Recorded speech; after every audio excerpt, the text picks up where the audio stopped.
Hello movie lovers বন্ধুরা, আজ আমি যে মুভিটি এক্সপ্লেইন করতে চলেছি সেটি থাইল্যান্ডের অতীব ভয়ঙ্কর একটি মুভি। তার নাম দ্য ডিজেন্ট কার্স। তোমরা যদি ভয় পেতে ভালোবাসো তাহলে পুরো ভিডিওটা স্কিপ না করে দেখতে থাকো। আশা করি তোমাদের ভালো লাগবে। বন্ধুরা, তোমাদের কাছে আমার একটা ছোট্ট রিকোয়েস্ট রইল, প্লিজ আমাদের চ্যানেলের 1000 সাবস্ক্রাইবার পূরণ করে দাও। আমি তোমাদের জন্য আরো ভালো ভালো হরর মুভি নিয়ে আসতে চলেছি। তাহলে বন্ধুরা, বেশি কথা না বাড়িয়ে চলো শুরু করা যাক আজকের মুভি। শুরুতেই আমরা একটি মেয়েকে দেখতে পাই যার নাম নি। কারোর থেকে বাঁচার জন্য জঙ্গলের মধ্যে দৌড়াচ্ছিল। তখন ওই দুজন লোক তার সামনে আসে। তার মধ্যে একজন ছিল হুজুর আর দ্বিতীয় ব্যক্তির নাম হলো তোমা। তোমা হলো নিয়ের বাবা। এখানে এরা দুজনে মিলে নিকে ধরে ফেলে আর ওকে জিজ্ঞাসা করে ওর গ্রেট গ্র্যান্ডমাদারের জিন কোথায় আছে। এর উত্তরে নি বলে আমি জানি না। মৌলবী তার কাছে গিয়ে কিছু একটা খুঁজতে থাকে। হঠাৎ ওই মৌলবী নি এর কাছে ছোট্ট একটা ব্যাগ খুঁজে পায়। এটা এমন একটা ব্যাগ যেটাতে জিনদের ধরে রাখা যেত, কিন্তু এই ব্যাগটিতে জিন ছিল না। এরপরে তারা দুজনে নিকে একটি গাছের কাছে নিয়ে গিয়ে বেঁধে রাখে। তারপর মৌলবী তার উপরে রিচুয়াল করতে শুরু করে। এখানে এখন সেই জিনটি তার স্বামী হয়ে যায় আর সে নিয়ের ভেতর থেকে বলে তাকে সে নিজের সাথে নিয়ে যাবে। এটাও বলে সে নিয়ের একটি চোখ বাইরে বার করে নেয়। এরপর সিন শিফট হয়ে কয়েক বছর পর দেখানো হয়, যেখানে একটি ফ্যামিলিকে দেখা যায়। সেখানে আছে ভিন এবং তার ওয়াইফ জয় এবং তার দুজন মেয়ে, যাদের মধ্যে একজনের নাম মিনা, অপরজনের নাম লিন। তারা ব্যাংককে থাকতো, কিন্তু ভিনের নতুন জবের জন্য তারা অন্য জায়গায় যাচ্ছিল। আর এখন এই ফ্যামিলির কাছে টাকা নেই বললেই চলে। ভিন ব্যাংক থেকে লোন নিয়েছিল, যার কারণে তাকে এখান থেকে চলে যেতে হচ্ছে। ভিনের একটা বন্ধু ছিল যার নাম চ্যাট। সে ভিনকে তার বাড়ি আসতে বলে, কারণ ভিনের জন্য চ্যাটের কাছে একটা কাজ ছিল আর চ্যাট ভিনদের থাকার জন্য একটা ঘরও দেয়। এই জন্য তারা এখানে বাধ্য হয়ে আসে। কিন্তু জয়ের ভিনের উপরে বিশ্বাস ছিল না, তাই এদের মধ্যে সবসময় ভুল বোঝাবুঝি লেগেই থাকতো। এরপর চ্যাট তাদের নতুন ঘর দেখায়। ঘরটি অনেক বড় ছিল। সেই ঘরটা সমুদ্রের খুব কাছেই ছিল এবং সেই ঘরটা থেকে বাইরের দৃশ্যটা খুব ভালোভাবেই দেখা যেত। সন্ধ্যাবেলায় জয় ভিনকে একটা লেটার দেয়, যেটা ব্যাংক থেকে এসেছিল। এটা দেখে ভিন চিন্তিত হয়ে পড়ে। এর মাঝে লিন সেখানে আসে আর তার মায়ের থেকে পিরিয়ডস এর ওষুধ চায়। তারপর সে তার মাকে বলে সে ঘরে যেতে চায়। এটা শুনে ভিন রেগে যায় আর বলে আমি আগেই বলেছিলাম যে আমরা আর ঘরে যাওয়ার কথা বলবো না। তখন লিন বলে তার এখানে থাকতে ভালো লাগে না, কারণ এটা তার কোনো বন্ধু ছিল না। এটার জন্য তাদের বাবা মেয়ের মধ্যে একটু কথা কাটাকাটি হয়ে যায়। এবার জয় লিনকে তার রুমে পাঠিয়ে দেয়। পরের দিন জয় ঘর পরিষ্কার করছিল। এখানে জয় ঘরের পুরোনো জিনিসের মধ্যে থেকে একটা বই খুঁজে পায়। বইটিতে ব্ল্যাক ম্যাজিক থেকে দূরে থাকার উপায় লেখা ছিল। এদিকে লিন এবং মিনা তাদের জিনিসপত্র গুছিয়ে রাখছিল। আর এর মাঝে লিন একটি জিনিস পায়। লিন সেটা মিনাকে দেখায়। সেই জিনিসটা পশুর শিংয়ের মতো দেখতে লাগছিল। ঠিক তখনই তাদের মা ব্রেকফাস্টের জন্য ডাক দেয়। লিন সেই জিনিসটা তার পকেটে ঢুকিয়ে নিয়ে ব্রেকফাস্ট করতে চলে যায়। এদিকে আমরা ভিন আর চ্যাটকে দেখতে পাই, যারা কবরস্থানের কাজের জন্য এসেছিল। তখনও একটি মেয়ে সেখানে পজেস্ট হয়ে যায়। আর এই সময় ভিন আর চ্যাট দেখছিল, সেই সময় সেই মেয়েটির কাছে একটি হুজুর এবং তার ছেলে আসে, যার নাম দিন হুজুর। কিছু সূরা পড়ে সেই মেয়েটির শরীর থেকে জিনটিকে বার করে দেয়। এরপরে ভিন হুজুরের সাথে দেখা করে, কারণ ভিন হুজুরের এই ক্ষমতা দেখে প্রভাবিত হয়ে পড়ে। হুজুর তাকে বলে এইখানে এইসব ঘটা খুবই সাধারণ ব্যাপার, অত চিন্তার কিছুই নেই। এবার আমরা রাতের সিন দেখতে পাই, যেখানে আমরা দেখি মিনার ঘুম ভেঙে যায়। তার খুব খিদে পেয়েছে, তাই সে ফ্রিজে কিছু খাবার খুঁজতে যায়। তখনও স্টোর রুমের দরজা আপনা আপনি নড়তে থাকে। মিনা দরজাটার কাছে গিয়ে দরজাটা খোলার চেষ্টা করে, কিন্তু তখন ওই দরজাটির নখটা তার হাতে খুলে চলে আসে। এটা দেখে সে ভয় পেয়ে যায়, সেখান থেকে চলে যায়। আর সিন শিফট হয়ে আমরা একটি বুড়ি মহিলাকে দেখতে পাই, যে একটা কালো জাদুর বই দেখছিল। তার সাথে সে বলে গ্রেট গ্র্যান্ডমাদার ফিরে এসেছে। পরের দিন ভিনের ঘরে একটি ছেলে এবং একটি মেয়ে আসে, যাদের নাম নাসরিন ও লি। তাদেরকে চ্যাট পাঠিয়েছিল যাতে লি কালকের ভেঙে যাওয়া দরজাটির নখটা ঠিক করতে পারে। লিন তাদের স্টোর রুমের দরজার কাছে নিয়ে যায়।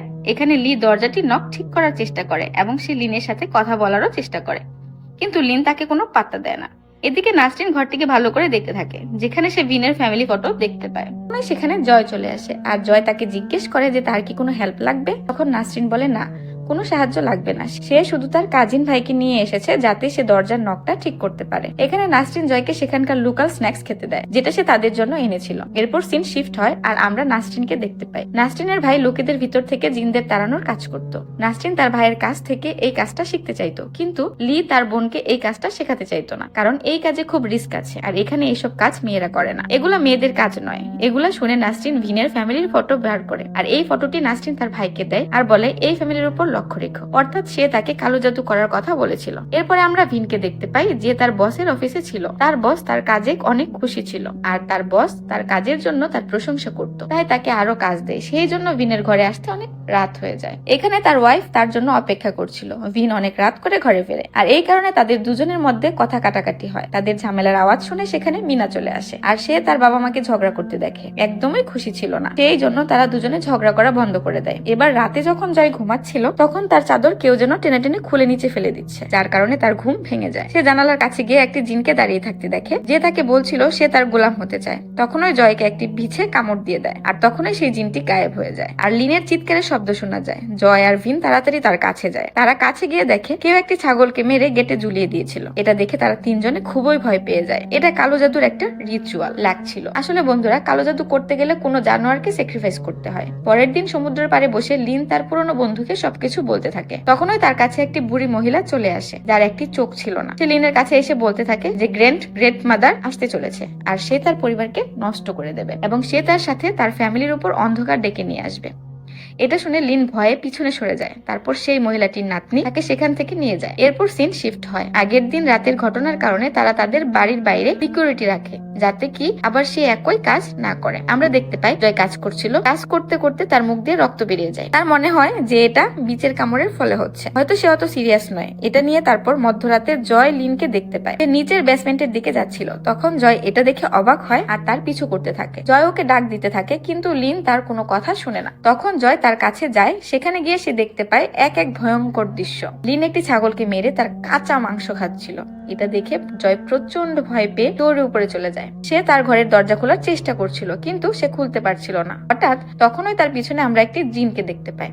এখন জয়ের ঘুম ভাঙে। এই সবকিছুই ছিল তার স্বপ্ন। এরপর সিন শিফট হলে আমরা লিনকে একা বসে থাকতে দেখি। তখনই তার কাছে লি আসে এবং তাকে বাইক রাইডিং এ যাওয়ার কথা বলে, কিন্তু লিন সেখানে রিল্যাক্স করছিল। এই জন্য সে তাকে মানা করে দেয়। তারপর লিনের ফোনে তার নাম্বার সেভ করে দেয়, আর তারপর তাকে বলে যদি কোনো প্রয়োজন হয় তাকে কল করতে। এর পরের সিনে আমরা দেখতে পাই জয় ডক্টরের কাছে গেছে। এখানে জয় তার হাতটা ডক্টরকে দেখায়, যেখানে বিছাটা কামড়েছিল। ডক্টর এটা দেখে তাকে বলে এতে কোনো বিপদ নেই, এটা তাড়াতাড়ি ঠিক হয়ে যাবে। এরপরের সিনে আমরা দেখতে পাই নাসরিনের ভাই ভিনের ফ্যামিলি ফটোর উপর কালো জাদু করছিল, আর অন্যদিকে মিনা তার মায়ের সাথে শপিং করতে গেছিল। শপিং করে তারা ওখান থেকে বের হতে যাচ্ছিল, তখনই তাদের গাড়ি থেমে যায় আর গাড়ি স্টার্ট নিচ্ছিল না। ঠিক তখনই মিনা আর জয় সেই জিনটিকে দেখতে পায়, যেটা এর আগে জয় দেখতে পেয়েছিল, কিন্তু কিছুক্ষণ পরে সেটা গায়েব হয়ে যায়। এরপর জয় গাড়ি স্টার্ট করে সেখান থেকে চলে যেতে থাকে, কিন্তু দুর্ভাগ্যক্রমে একটি ট্রাকের সাথে তাদের গাড়ির ধাক্কা লেগে যায়। এদিকে ভিন একটি জিনকে আয়নায় দেখতে পাচ্ছিল, যেটা দেখে সে অনেক ভয় পেয়ে যায়। তখনই সে জানতে পারে তার ওয়াইফ এবং তার মেয়ের অ্যাক্সিডেন্ট হয়ে গেছে।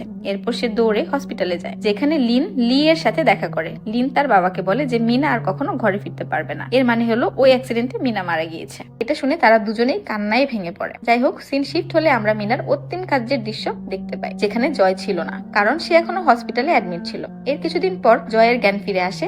ভিন তার কাছেই ছিল। জয় উঠে একটা প্রশ্ন করে যে মিনা কোথায়, সে কেমন আছে, কিন্তু ভিন তাকে কিছুই বলে না। সে ভিনের এক্সপ্রেশন দেখে বুঝে যায় এবং সে কাঁদতে শুরু করে। সবকিছুর পরে ভিন নাসরিনের ঘরে আসে, আর এখানেই একটা টুইস্ট আমরা জানতে পারি। ভিন আর নাসরিনের মধ্যে অ্যাফেয়ার ছিল। নাসরিনই সেই মেয়ে ছিল যাকে নিয়ে ভিন আর জয়ের মধ্যে ঝগড়া হতো। এরপর বন্ধুরা, আমাদের ফ্ল্যাশব্যাকে সেই দিনের একটি দৃশ্য দেখানো হয়, যখন ভিন দেরিতে গড়ে এসেছিল আর সে জয়কে বোঝানোর চেষ্টা করেছিল যে সে এখন শুধরে গেছে। এরপরে আবার বর্তমানে দেখানো হয় নাসরিন এই অ্যাফেয়ারের কারণেই ভিনের ঘর ভাঙতে চেয়েছিল। এটা ভিনও জানতে পেরে গিয়েছিল। এই সবকিছু নাসরিন করছিল। যখন নাসরিন মা হতে যাচ্ছিল, তখন ভিন তাকে ছেড়ে চলে গিয়েছিল এবং চলে যাওয়ার সময় সে বলেছিল অ্যাবর্শন করে নিতে। এই কথাটা নাসরিনকে খুবই কষ্ট দিয়েছিল। আর যখন নাসরিন দেখলো ভিন তার ফ্যামিলির সাথে খুশি রয়েছে, তখন সে ঠিক করে ভিনের ফ্যামিলিকে শেষ করে দেবে। আর এই সবকিছুই শুনে নিয়েছিল। তারপরে সে নাসরিনের সব জিনিসপত্র চেক করতে থাকে। তখন সে জানতে পারে নাসরিন আর ভিনের অ্যাফেয়ার ছিল। তাদের সাথে সেখানে একটি নবজাত শিশুর মৃতদেহকেও দেখতে পায়, যেটা নাসরিন আর ভিনের ছিল। লি সেটা নিয়ে নাসরিনের কাছে আসে আর নাসরিনকে জিজ্ঞাসা করে এটা কি তার বাচ্চা। তখন নাসরিন বলে এই বাচ্চাটির বাবা তাকে ছেড়ে চলে গেছে। বন্ধুরা, ভিন ভেবেছিল নাসরিন হয়তো তাকে আটকানোর জন্য প্রেগনেন্ট হওয়ার নাটক করছিল, কিন্তু নাসরিন সত্যিই প্রেগনেন্ট ছিল, আর ভিন এই ব্যাপারে কিছুই জানতো না। এদিকে নাসরিন ভিনের দিকে ছুরি ধরে। তখন লি তাকে আটকানোর চেষ্টা করে, কিন্তু নাসরিন তাকে দূরে থাকতে বলে। ভিন তার ভুলের জন্য নাসরিনের কাছে ক্ষমা চায় এবং নাসরিনকে বলে তার জন্য যেন তার পরিবারকে ক্ষতি না করে। নাসরিন এই কথাটা মেনে নেয় আর সে তাকে বলে মরার জন্য তৈরি হয়ে যাও। এটা বলেই সে ভিনকে মারতে থাকে। তখন ওই নাসরিনের ভাই তাদের মাঝখানে চলে আসে আর বলে ভিনকে তার হাতে ছেড়ে দিতে, কিন্তু নাসরিন এত সহজে রাজি হওয়ার মেয়ে ছিল না। তখন ওই তার ভাই তাকে ধাক্কা মেরে সাইডে ফেলে দেয়, কারণ সে তার বোনকে আর পাপ করতে দেখতে চাইছিল না। এখানে নাসরিনের ভাই ভিনকে বলে তোমার ঘরে জিনের অভিশাপ আছে। সে ওই জিনকে বশ করার জন্য তাকে একটি তাবিজ দেয়, যাতে সেই জিনটি বশ হয়ে যায়। তাবিজ দিয়ে সে ভিনকে সেখান থেকে চলে যেতে বলে, আর সে ভিনকে তার চেহারা দেখাতে বারণ করে। বন্ধুরা, ভিডিও শেষ পর্যন্ত দেখতে থাকো, কারণ এরপরে আরো বড় একটি টুইস্ট আসতে চলেছে। এরপর লি হুজুরকে ডাকতে চলে যায় আর ভিন তার ফ্যামিলিকে বাঁচানোর জন্য চলে যায়। আমরা দেখতে পাই লিন যখন চোখ খুলে তার চোখ পুরো সাদা বর্ণের ছিল। তখনও সে দেখে তার সামনে সেই বুড়ি মহিলাটি তার উপর একটি রিচুয়াল করছিল, আর সেই মহিলাটি লিনের মাথার উপর একটি আঘাত করে, সেখান থেকে রক্ত বের করে যাতে সেই রক্তটা সেই রিচুয়ালি ইউজ করতে পারে। সেই সময় লিন সেখান থেকে পালানোর চেষ্টা করতে থাকে, কিন্তু সেই বুড়ি মহিলাটি তার হাতে একটি জিনিস ঢুকিয়ে দেয়, যেটার পরে সে জিনটিকে লিনের বডিতে ঢুকিয়ে দেয়। আর এরপরেই আমরা দেখতে পাই লিন পজেস্ট হয়ে গেছে। এদিকে নাসরিনের ভাই নাসরিনকে খুঁজতে থাকে, কিন্তু নাসরিন নিজেকে মেরে ফেলেছিল। এদিকে ভিন চ্যাটকে ফোন করে জয়কে হাসপাতাল থেকে আনতে বলে। তারপর সে ঘরে চলে যায়। সেখানে গিয়ে সে দেখতে পায় লিন দৌড়ে চলে যাচ্ছে, আর ভিন তার পিছু উঠতে থাকে। অন্যদিকে লি পুজোর আর ডিংকে তার সাথে নিয়ে দৌড়ে আসছিল। তখনই তারা লিনকে দৌড়াতে দেখে, যার ফলে তারা সবাই তার পিছু করতে থাকে। তারা সবাই লিনকে বশ করার জন্য চেষ্টা করছিল, কিন্তু তারা লিনের কিছুই করতে পারে, কারণ লিনের ভেতর যে জিনটি ছিল সে খুবই শক্তিশালী। এখানে হুজুর তাকে থামানোর চেষ্টা করতে থাকে, কিন্তু জিন তাকেও মেরে ফেলে। নিজের বাবাকে মরতে দেখে ডিং পুরোপুরি ভেঙে পড়ে। লি ডিংকে সামলাতে থাকে। এদিকে ভিন লিনের পিছু করতে করতে তার ঘরে চলে যায়, যেখানে সে জিনের আসল চেহারা দেখতে পায়। সেই জিনটি তার গলা টিপতে থাকে, যার কারণে ভিন অজ্ঞান হয়ে যায়। আর যখন তার জ্ঞান ফেরে তখন সে তার সামনে লিনকে দেখতে পায়। সে তার প্রিয়জনকে আটকানোর চেষ্টা করছিল, কিন্তু সেই জিনটি তাকে বাধা দিচ্ছে। এখানে ভিন লিনকে সামলাচ্ছিল, তখন জয়ও সেখানে এসে তাকে থামানোর চেষ্টা করে। আর তখন ওই ডিং এসে সূরা পড়তে শুরু করে। এতে জিনটি কিছুটা কমজোরি হয়ে পড়ে। তখন ওই আজান শুরু হয়ে যায়, যেটার আওয়াজ শুনে ওই জিনটি লিনের বডিটি ছেড়ে দেয়, আর সবকিছু ঠিক হয়ে যায়। সিন শিফট হলে আমরা কিছুদিন পরের দৃশ্য দেখতে পাই, যেখানে লি নাসরিনের ভাইয়ের সাথে দেখা করতে যায়। আর নাসরিনের ভাই তার থেকে জানতে চায় সেই মেয়েটি কি বেঁচে গেছে। তার উত্তরে সে হ্যাঁ বলে। আমি তোমাদের বলেছিলাম যে এই গল্পের শেষে বড় একটি টুইস্ট আছে, আর ওই টুইস্টটি হলো নাসরিনের ভাই কোনো জিনকে পাঠায়নি, আর না কোনো কালো জাদু করেছিল। ও তো শুধু নাসরিনের সামনে নাটক করছিল। কিন্তু প্রশ্ন হলো, যদি নাসরিনের ভাই কালো জাদু না করে তাহলে কি করলো? আর এখানেই খোলা একটি গোপন রহস্য। আসলে ওই ব্যক্তি আর কেউই না, বরং সে চ্যাট ছিল। যেখানে চ্যাট কাজ করতো ওইখানে ভিনও কাজ পেয়েছিল, কিন্তু ভিন চ্যাটের কাছ থেকে ভালো কাজ করতো, আর সেই জন্যই চ্যাট তার উপর হিংসা করতে শুরু করে। এই জন্যই সে ভিনকে ওই ঘরটি থাকার জন্য দিয়েছিল। ওই ঘরে চ্যাট নিজের গ্রেট গ্র্যান্ডমাদারের জিন রেখেছে, আর তার গ্রেট গ্র্যান্ডমাদার আর কেউই ছিল না, বরং সেই বুড়ি মহিলাটি যে লিনের উপরে রিচুয়াল করছিল। এই বুড়ি মহিলাটি হলো সেই মেয়েটি যাকে আমরা মুভির প্রথমে দেখেছিলাম, অর্থাৎ সে নি বন্ধুরা নিয়ের ভেতর থেকে মৌলবী জিনকে বের করে তো দিয়েছিল, কিন্তু সে তাকে শেষ করতে পারেনি, যার কারণে ওই জিনটিকে একটি বস্তুতে অর্থাৎ চ্যাট একটি পশুর সিংহে রেখে দিয়েছিল। আর এটা ওই সিনটা ছিল যেটা লিন পেয়েছিল। আর নি হলো চ্যাটের গ্রেট গ্র্যান্ডমাদার, আর চ্যাডি এসব কিছুই করেছিল। বন্ধুরা, নাসরিনকে আমরা সন্দেহ করেছিলাম ঠিকই, কিন্তু সে কিছুই করেনি। অবশেষে ভিন তার কাজ ও বাড়ি ছেড়ে চলে যায়, এবং